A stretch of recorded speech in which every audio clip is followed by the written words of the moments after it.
تو عورت کو بیوقوف بنایا, تم گھر سے باہر نکلو, تم مردوں کے شانہ بشانہ چلو, سارے بیوقوفوں والے نعرے. انہوں نے کہا تم بھی آزاد ہو کمانے میں, جیسے مرد کماتا ہے تو تم بھی کماؤ, تم گھر میں کیوں ہو؟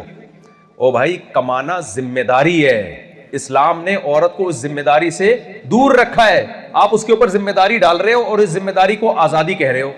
بتاؤ آزادی ذمہ داری ہٹانے میں ہے یا ذمہ داری ڈالنے میں ہے؟ دیکھو 10 بوریاں یہاں رکھی ہوئی ہیں, مفتی ساجد الرحیم صاحب نے طلبہ سے کہا یا مزدوروں سے کہا یہ 10 بوریاں اوپر رکھ دو.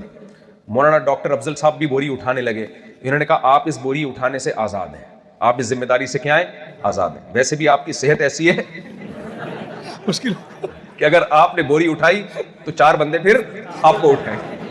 یہ میں مذاق کر رہا ہوں, یہ بہت صحت مند آدمی ہے. جو دبلے لوگ ہوتے ہیں نا ان کا میٹابولزم بہت فاسٹ ہوتا ہے تو وہ فیٹ بننے نہیں دیتا, تو اس لیے دبلوں سے بہت بچ کے رہا کرو. یہ صرف مزاح تھا. تو اب ان سے کہہ دیا کہ آپ اس بوری اٹھانے سے آزاد ہیں چونکہ آپ مہمان ہیں, تو یہ بھی کہیں گے واقعی یہ مجھے آزادی دے رہے ہیں.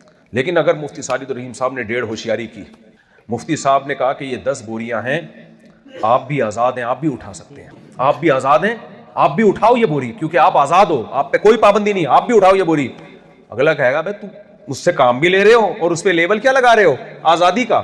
اسلام نے عورت کو مقام دیا, تم گھر میں رہ کے کھاؤ گی, کھلائے گا کون؟ شوہر. کمانے کی ذمہ داری کس کی ہے؟ شوہر کی. کھلانے کی ذمہ داری کس کی ہے؟ شوہر کی. اور وہ شوہر دھونس جما کے نہیں کھلائے گا, ذمہ داری سمجھ کے کھلائے گا. تبھی ہماری میرڈ خواتین شوہر سے ریکویسٹ نہیں کر رہی ہوتی کہ کائنڈلی 6 انڈے لیتے ہوئے آئیے گا, بڑی مہربانی ہوگی آپ کی.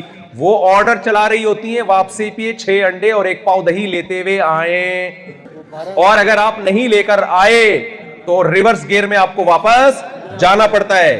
ڈانٹ بھی سننے کو ملتی ہے کیونکہ اس کو یہ پتا ہے کہ میں غلام بن کے نہیں کھا رہی ہوں, میرا حق ہے شوہر کی آمدن پر. جب نکاح کیا ہے تو یہ ایگریمنٹ ہے کہ نان نفقہ کس کے ذمہ ہوگا؟ آپ کے ذمہ ہوگا. یہ ہے اصل آزادی. اس آزادی کو غلامی کا نام دے دیا.